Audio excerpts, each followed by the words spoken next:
with one of the things that we call the mastery cycle. The mastery cycle speaks to how you can practice this craft, this skill that we are developing when it comes to public speaking. So the first thing that you do is you try and apply. So all these things that you are learning, it is important for you not only to learn, but to actually make the intentional effort to try and apply. So if we're talking about frameworks, we're talking about conversational cues, try and apply. Make sure that the things that we are doing, you are actually practicing. And one of the best things to do when you're practicing is to take a short video of yourself. For instance, if you're going to talk about oranges, you just start any random topic and then you try and put into that video the things that you are learning, whether it's frameworks, whether it is how to breathe, how to speak slowly, how to use your tone differently, whatever skill or whatever aspect of communication that you're practicing, you ensure that you actually do it in a video. After that, that is your try and apply stage. The next stage is review and reflect, which is what we're doing here tonight. We were looking through an interview that Lady Namatama had, and we're going to see how she presented herself as she engaged with this particular interviewer, how she handled the questions, how she handled herself, her body language, her use of words, her use of resting words, all that. And so reviewing and reflecting, listening to how you sound, observing how you look helps you to identify the spaces that you need to improve on. That's the second level of the mastery cycle. The third is you isolate the things that you feel need to be worked on, and then you go back again, find information about that. So if it is your posture, you find out what are the things you can do about your posture. Once you have done that, you go back to the first stage. You try and apply. And then again, you review and reflect, you identify, and then you try and apply. Just like that. And the more you do this cycle, the better you get at how you present in any space you find yourself in. And so I would like to, Lady Namatama, to just say hi to greet the people who have joined us in this conversation, and then we'll pick it up from there. Hello, everyone. My name is Namatama Sakabilo. I'm a gender, women, peace, and security expert. I'm happy to be part of this session. Wonderful, wonderful. Thank you so much for allowing us to use you as a test subject. And so at this particular point, I'm going to ask technical team to quickly play the video for us. We're going to play a very short snippet, about 2 to 3 minutes of the first question, and then we'll dive into how we can look through some of the aspects of the presentation and how we can improve together. So, Given, please go ahead. From your perspective as a gender specialist, how far has Zambia come in advancing equality, and where are we falling short despite having progressive laws and policies? Thank you so much for that question. Allow me to, first of all, thank you for inviting me to this important conversation. So to answer your question, the topic that we are discussing today is something that I'm so passionate about. I have worked in this field for over 15 years now, of course within Zambia, and also in Mozambique, where I served as a gender advisor at the SADC mission in Mozambique. So I have quite some extensive experience in this field. So to answer your question, I would mention that yes, Zambia has made strides in promoting gender equality and also women's empowerment. For your own information, we have improved our ranking from 167 to 154th. We were at 167 in 2011 among the 189 countries.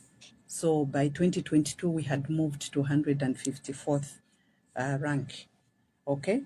So this improvement has been attributed to enhanced women's empowerment, programs and reproductive health services. Zambia has also been commended for the strides towards equality that lay a strong foundation through progressive laws and policies.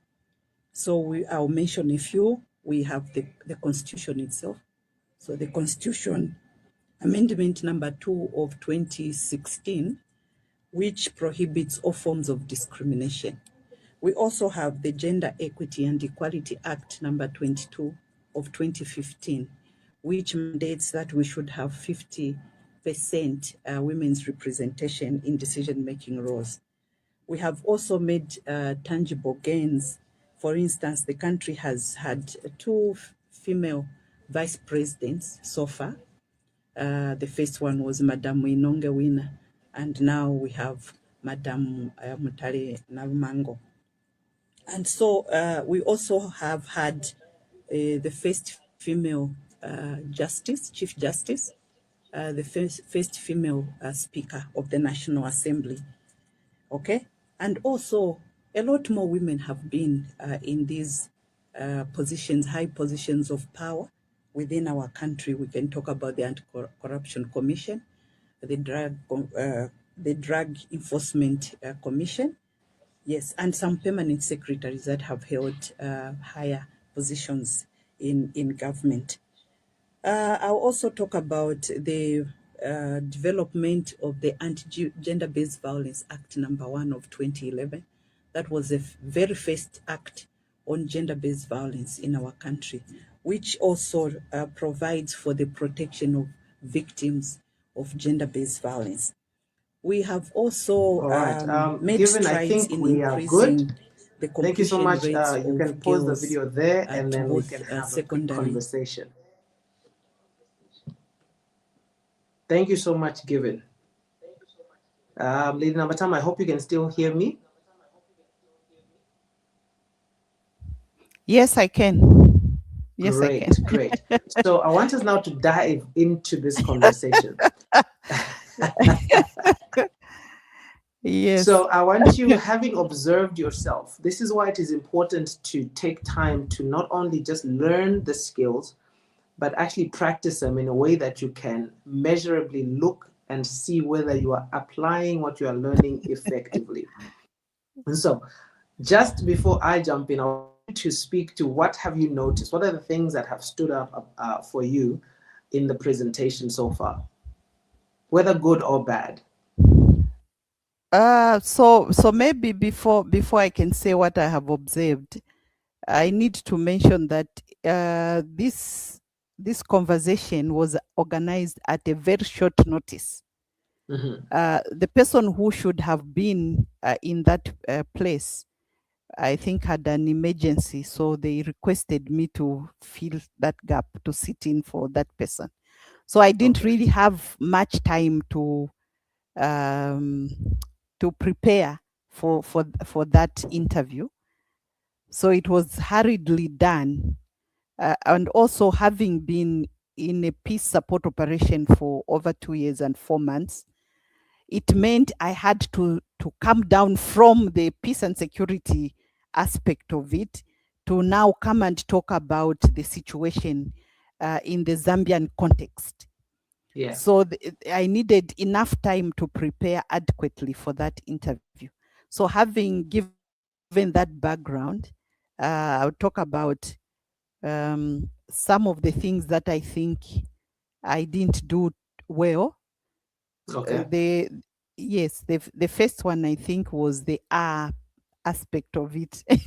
It was coming out so much. Yes. Yes. That was one thing. The other one, I think, maybe referring to I don't know whether it's okay to refer to the notes, to the written notes. There were times when I would refer to my written notes. There are some words that I said without looking on the paper, but some of them were said whilst looking at on paper. I think those are the things that I observed. Wonderful.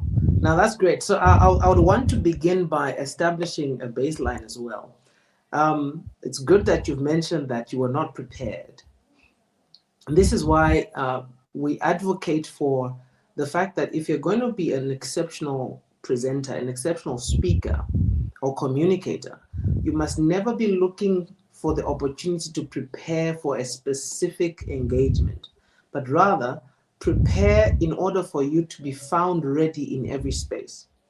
An opportunity avails itself sometimes in times and instances where you might least expect it, the same way that this particular interview has appeared for you. So then the requirement for us as speakers, as communicators, is to be ready in and out of season. Okay. Be ready. In as much as, yes, you can prepare specifically for a presentation that's coming up, but be the kind of person who is engaging with skills, engaging with capacity in the communication space consistently. Continue to learn outside any specific opportunity to speak to a crowd, to an individual, whatever the case may be, because like this opportunity came, sometimes you might not have had the chance to prepare in the sense that you're preparing for that particular presentation. But as a communicator, you must have your skills and your tools available in order for you to take advantage of any opportunity made available to you. That being said, one of the first things I would want to say is I love how your approach to this presentation was to ensure that you establish authority. What you did, I don't know whether it was intentional or not, what you did was you established authority. You established why you are the person that has been called upon to talk about these things. And so you told us Okay. about your credentials. You told us about the fact that you are not just a random person on the street, but you're the kind of person who knows and has pedigree in this particular subject. Okay. Interestingly, you began by telling us that you are passionate about this. This is something that is close to you. Though you said it, it did not really show in expression, it did not show in the way you said how you said it. You did tell us that you were passionate, but you just told it to us.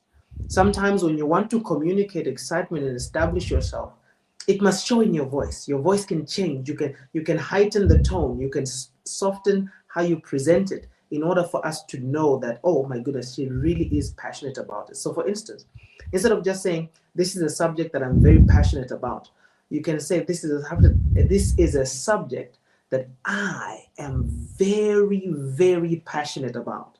So what you're Okay. doing there, you are using your words to ensure that you establish the position you have around this matter. Okay. You can even lean in. You use your postures, you use your hands to say, for me, this particular issue is a trigger issue. I'm passionate about it. I am excited whenever I have the opportunity to bring awareness around this particular Mhm. matter. All right. But like you began by establishing your credibility. When you are doing that, there's ways and means you can ensure that you do that more effectively, just using specific words. So, for Okay. instance, you said that you have been in this particular industry and you've operated in this space for 15 years, which is a brilliant way to say it. Thank you. But when you're working with psychology and you're working around establishing a certain mindset or perception of yourself, you can use words that lend to gravitas, that lend to how people understand and perceive. So for instance, you can say, like you said, I've been in this space for 15 years. Or you can say, I have been operating in this space for close to 2 decades. Okay. Very exact same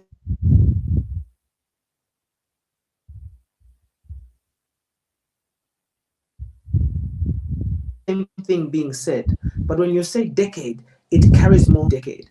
When you say 15 years, okay, there's math there, okay? But when you said 2 decades, we are in our minds thinking, oh my, this person is on almost 20 years. You understand? You are planting a Mhm. perception that speaks to your veracity, your pedigree, your integrity in this space. Why you are the person you are supposed to be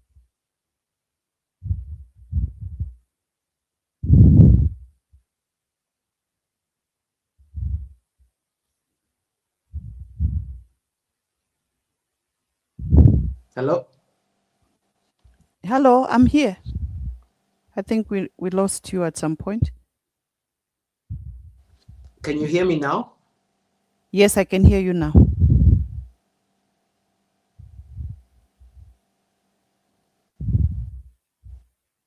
Okay, great. So I don't know Okay. whether you caught me the way I said you use words that lend to your pedigree. When you're speaking about years and you're speaking about decades, the impact of that statement becomes different. Okay. Does that make sense? Yes, it does. A lot of sense. Wonderful. And so when you are establishing authority, your choice of words will also matter to make sure that what you Okay. are trying to do is done effectively. But that was a very, very important way to begin because everyone will want to know, why is Namatama the person they are talking to when it comes to this Okay. particular topic? Why is she the expert in the room when we're speaking about these matters? And from Okay. there, you went on to speak about the statistics, the studies, the reasons that back, or rather the things that back your presence in the room. You spoke about the Constitution. You spoke about acts. You spoke about Parliament. All these things that, whether it's the UN statutes, SDGs, and all that that you brought into the conversation. You must be very careful when you're dealing with statistics and bringing about information like that, because what it does is that it dehumanizes the context. We're talking about female involvement, we're talking about GBV. These are issues that cut deep, that are very emotional, that are human centric. And so when you're talking about these things, it is important not only to lean heavily on the literature, on the statistics, on the fact that even though you were speaking about how Zambia is making advances, it is important to also bring in stories and bring in relevance that speaks to the humanness of this thing. And you did well to a certain extent when you spoke about the fact that in Zambia, as we're making strides and making progress, you alluded to the fact that we've had two vice presidents who are female. We have women in high positions of power, whether it is in DEC, ACC, and all these spaces that you communicated. One of the things that I would have loved to see, which allows us to connect with this particular agenda, is stories around whether they are successes or non-successes. As you spoke about the fact that sometimes in the rural areas, there's still a lot of work that needs to be done. You spoke about the clergy.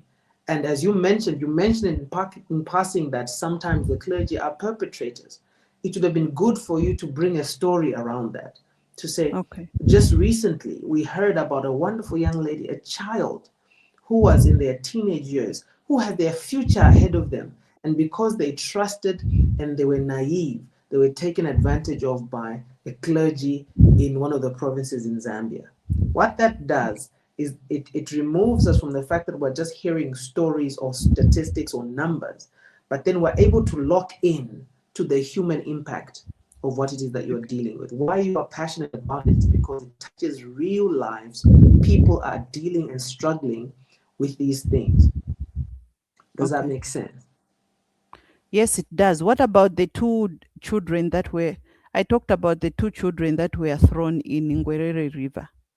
I don't Yes, know whether. but Yeah. it, you mentioned them, you didn't take us through the story. So there's a difference between reporting a story and reliving the story. So Okay. that particular story, it was part of the conversation that you made, and it does not give us the chance to feel the emotion in the sense that you just mentioned, oh, there were two children who were recently. What if you had approached that story like this? To say, I would want to explain or to share a story around this particular point. Can you imagine with me, because you know the details of the story, imagine with me that there is a mother who is dealing with gender-based violence, there's abuse in the home. And even though that is happening, this particular man brings in another lady. And so the complication of the living arrangement becomes worse. And as she goes about doing what she is doing, we are hearing, as observers, we heard a story of how the other woman, for jealousy's sake, because she felt that this particular first wife was enjoying the affections of the husband, took two innocent young children to the river, Okay. and she threw them into the river and they both drowned. So these are the things that we are dealing with when we talk about how women need to be educated, women need to be helped as they deal with Okay. whether it's teenage marriage, whether it's gender-based violence. Understanding and including women in this conversation will help us to avoid such stories. Okay. Saying it in a way that actually invokes us and brings us into the conversation. Someone who's listening to you might not be in Zambia and might have not heard or read this, but because of how you tell it to us, how you relive it for us, we're able to see that this particular issue is actually touching lives, and we're losing even lives, innocent lives, to the fact that Yeah. there are so many dynamics around how we need to reach out to women, help women, because obviously this particular lady, as much as what she did was horrific, there's obviously issues here of mental health, understanding, and maybe being brought into spaces like this that are not Yeah. conducive for life. And Okay. so the conversation around this particular situation, or rather issue, has to be humanized. As you bring around about the statistics, the literature, and how we are aligning and where we are missing the point, bringing Mm. human impact stories, living them out to us, not just reporting them, but living them out to us to ensure that the people who are listening to you are actually connecting with the problem in order for them to want to rally behind the solutions Okay. that are available. All I right. hear you. Yes. Now, when we are talking, and one of the things that establishes authority, establishes strength, and you as a person of reference in that particular conversation is how we also use what we call inflection. Okay. As you listen to the conversation, you'll see that there are certain times where you end your sentence with an upward inflection. What that means is, imagine me saying things like, "I'm so glad to meet you." It almost sounds like you are ending with a question. You mentioned it as you were talking about women empowerment or women empowerment. So going up at the end of your statement makes it seem like you are unsure whether you are stating a question. It takes away from the authority of anything that you are saying. So if you use upward inflections in conversation, you sound like this: "I'm so happy that I came to see you because I was looking around and I wanted to make sure that when I sat with you, we would be able to, discuss and come up with a really, really good conclusion to the matter at hand." That kind of conversation, it gives a sense of uncertainty. It gives a sense of being unsure of what it is that you are saying. And so you understand, as you want to communicate things that are matter of fact, things that are statements of fact, information that you want to settle, you must end with a downward inflection. So if you listen to a communicator like Barack Obama, for instance, he used this very, very well, where you end downwards. "I would want everybody to know that I am the person for the job. I am the person who is going to make America, make Zambia, bring this matter to the fore effectively." Rather than saying that, Okay. "I'm the one who's going to do this, and I'm going to make sure that we do this and we're able to achieve this matter effectively, and we're going to make sure that we make the progress we're looking to achieve." So downward inflections establish the point more effectively. It allows it to settle almost. It is an Okay. authoritative stance. One of the things that also I want to commend is that as you spoke, there was a sense of finality and a sense of authority, in the sense that you were not, when you're talking about a matter that is serious, the tone must be serious. Okay. And so you choose a tone that allows for people who are listening to know that what it is that is being discussed is an important matter and it deserves the right kind of attention. And they did that very well. It was a very, very engaging presentation. I enjoyed myself listening, and I was Thank you. able to pick quite a few things that those Okay. of us who don't necessarily play in these spaces are able to now appreciate what is happening, and how maybe as players we can see how we can put our hands into the game and be Okay. involved in what is going on.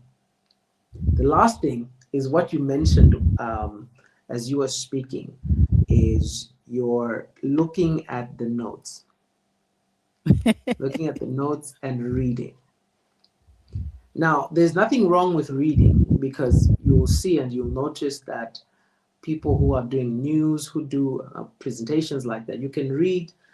But when you read, anyone who is an authority in the space, lend to what you have read and give us generously, in the sense that your energy must be towards us. So if you're going to read something, even if it's long, read it and then give us your energy around that particular space. So if you're going to talk about the fact that Zambia has made strides, we have seen that we've had 2 vice presidents. We've seen that there are women now who are in key positions of leadership and decision making. We have seen that there's this and this that has happened, which is on the positive trajectory. Then look at us, give us your attention, Okay. and then expound on the things that you have said, so Okay. that we're able to relate what you have read with what you say. Don't give us only that which you have read. So if you've given us statistics like that, tell us this is really, really good, because it aligns with not only Zambia's agenda for progress, but international agendas like the UN SDGs, because we want to see women in key positions of power. And we're seeing that in Zambia. We want to see women represented, so that those who are actually affected by these things are able to be in spaces where they can initiate and ensure that programs and projects are spreading across the country that are actually dealing with the matters at the root cause. If you notice, you will see that we've barely got eye contact from you in this particular engagement. And that is very, very important, especially if you're going to be in a virtual presentation, a virtual room. You have to be generous with your energy towards the people that are watching, because you're not in the room. And so your eye contact, us being able to see you, it will tell us how passionate you are about this thing. It will tell us the fact that you are really engaged, that you want us to also engage with the matter that you are discussing. At this point, I would want you to chime in and say what it is that you have picked as we have continued the conversation so far. Uh, thank you so much for your honest feedback and reflection on that conversation that I had yesterday. Maybe to just mention that the time was not enough. We actually had more questions. We had more questions that needed to be covered within that same 1 hour period.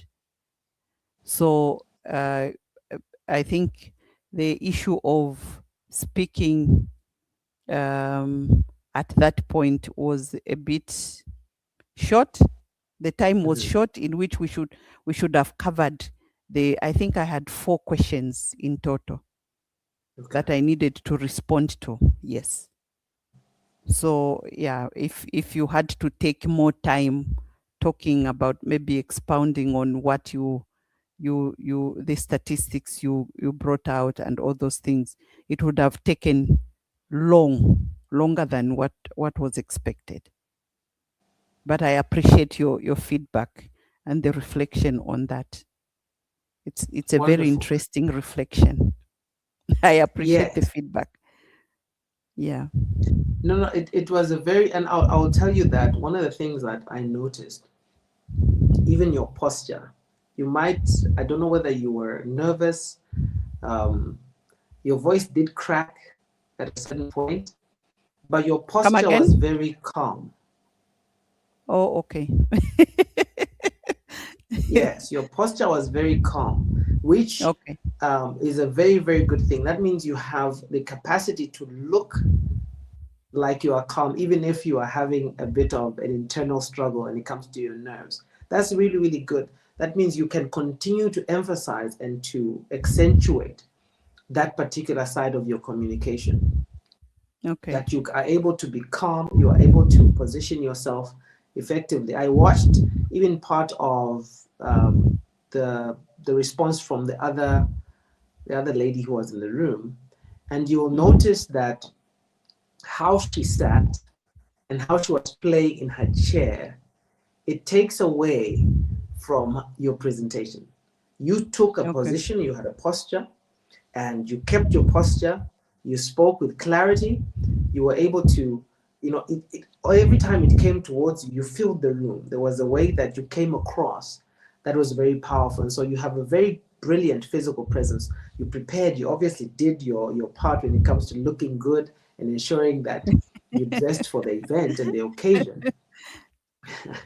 And it Thank shows, you. it does show. That Okay. is what we call your vocal image. And so that is the first element of the hurdle, making sure that when you enter the room, you look the part. You look the part. You don't want to start climbing uphill because you looked a certain way and people began to judge you and they are Mm-hmm. not ready to receive, and you have to fight now with how you communicate or how you speak verbally. But Okay. if you walk in the way you did, you sit, you have a rested position, a calm position. It allows you to come across confident. It allows you to come across as knowledgeable. It informs our perception even before you speak. So, okay, this person looks like they are ready. Okay. They look like they are positioned to give us the right kind of information. And so that you did also very, very well. And I didn't pick nerves apart from the cracking of the voice here and there, well, at the beginning. But you did settle into the conversation very quickly. And like I said, you spoke from authority. You established why you were in the room, why it was you they were asking Mm-hmm. the questions. Okay. And then you went into the meat of what it is that you were discussing.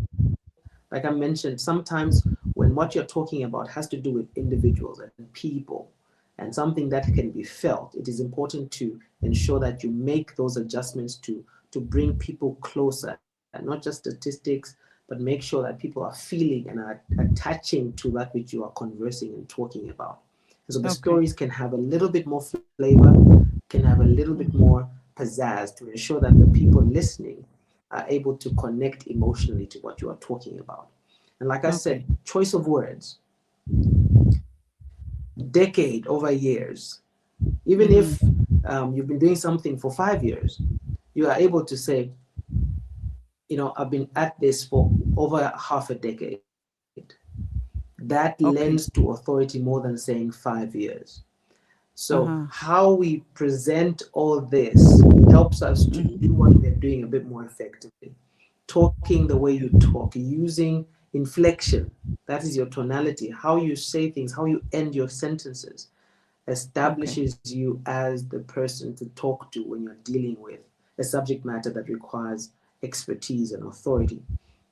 And so, to just close off the little bit of this conversation today, going forward, one of the things that I would feel you would need to work on, particularly, is your energy, in the sense that be generous with how you talk to us. I know it's a very, very interesting dynamic, particularly if you're doing stuff online like this, but share your energy very generously when you're Okay. talking to a room or to an audience that is not physically there with you.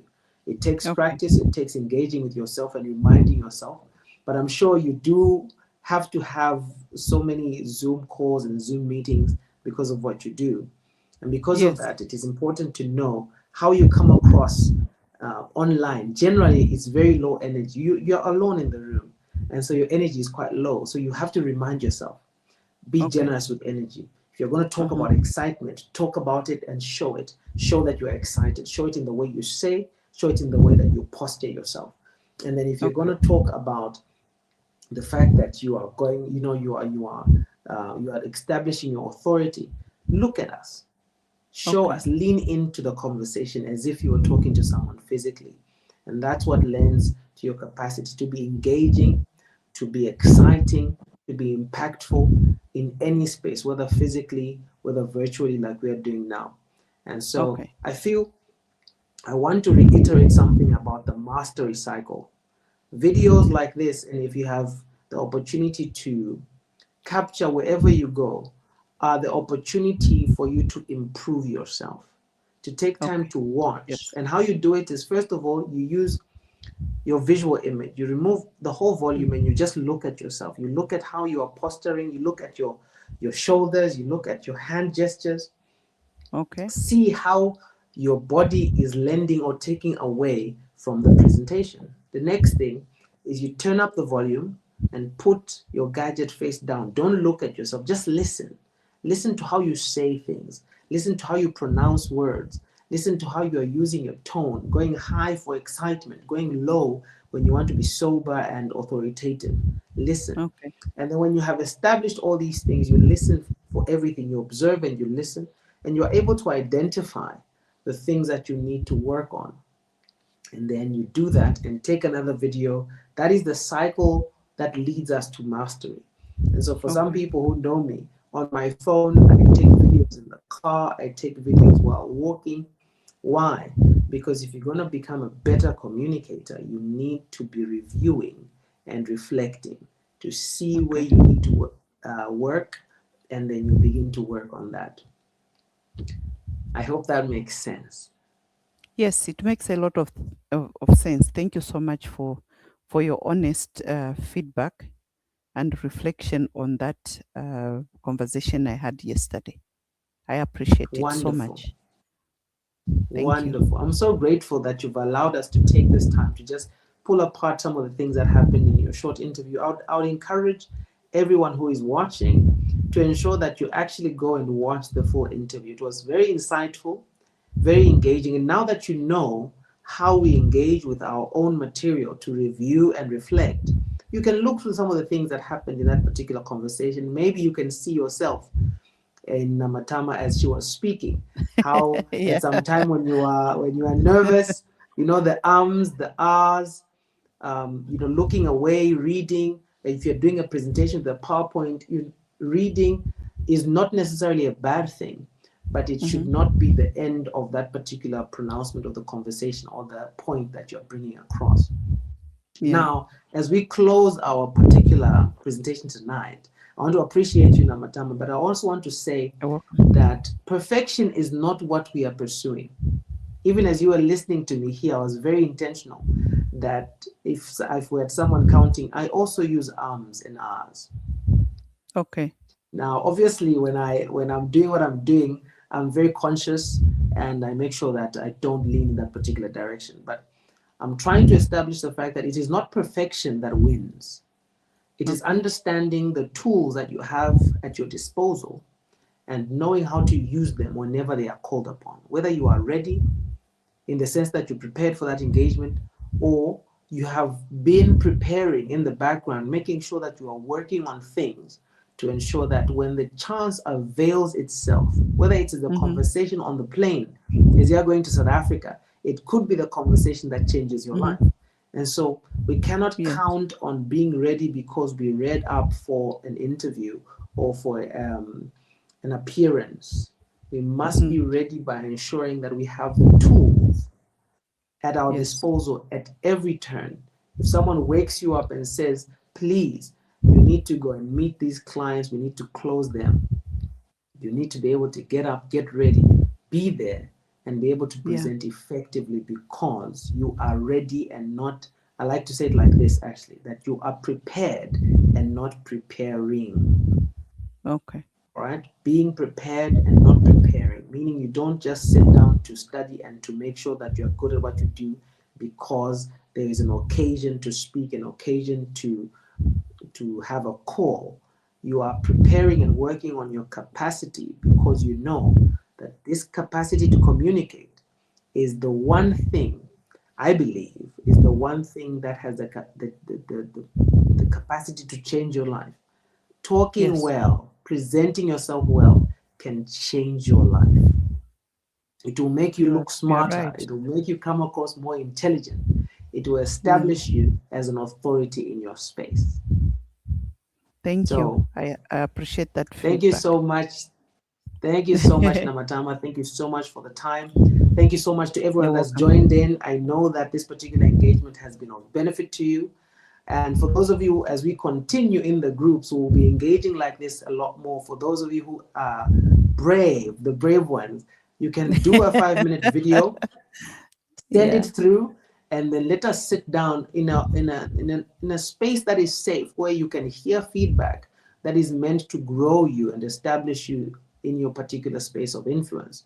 And let's do this a lot more often. I think we'll find a way of structuring and making sure that we do have these review and reflect sessions, and people are able to bring in their videos. And whether you are shy and you are sweating, we can help you together as a team grow your capacity to communicate and become this expert communicator that you were born to be. Thank you so Maybe much again, if you can Namatama. allow me, coach, if you can Please, allow me, please. maybe I can share that video. I think there's another video which I shared with you. I don't know whether you watched it. Yes, you The had. one Yes, where I was talking about gender-based violence and the work that I've yes, done around that. Yeah.